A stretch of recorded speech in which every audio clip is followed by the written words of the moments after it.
एक गांव में सुंदरी चिड़िया, उसका पति टूनी कबूतर रहता था। उनकी एक बेटी जिसका नाम चुनचुनी चिड़िया था, जो कि रात के समय अपनी माँ सुंदरी चिड़िया से कहानी सुन के सोती।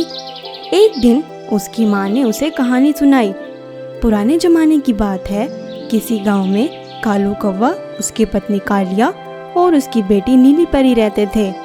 कालू कौवे की बहुत सारी जमीनें थी। उसका काम बहुत अच्छे से चल रहा था। उसके साथ एक लाल तोता रहता था, जो कि बहुत ही खड़ूस था और कालू कौवे से बहुत नफरत करता था।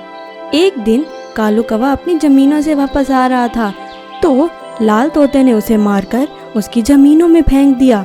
उस दिन बहुत तेज बारिश आ गई और बारिश रुकी नहीं रही थी।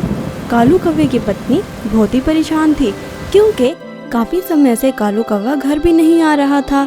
बारिश रुकने के बाद कालिया कौवी ने नीली परी से बोला, बेटा तुम यहाँ रुको और दरवाज़ा मत खोलना किसी के भी आने पर।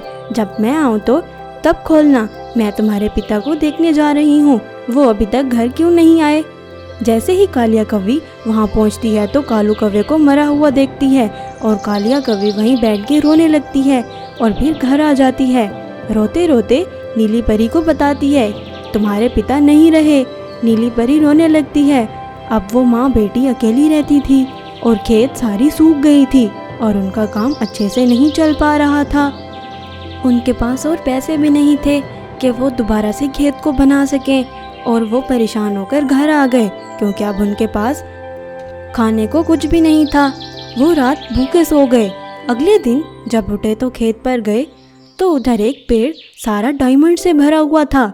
नीली परी जोर से चिल्लाने लगी, माँ माँ ये देखो हमारा पेड़। उसकी माँ आई और वो दोनों बहुत खुश हो गए।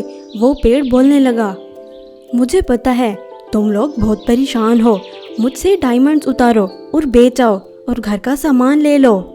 उन्होंने घर घर जाकर डायमंड्स बेचे और फिर टोनी चाचा की दुकान से जाके घर का सामान ले आए। वो अब बहुत ही खुश थे और उनका घर भी अच्छे से चल रहा था और वो अब बहुत ही अमीर हो गए थे। सुंदरी चिड़िया की बेटी चुनचुनी सुनते सुनते सो गई।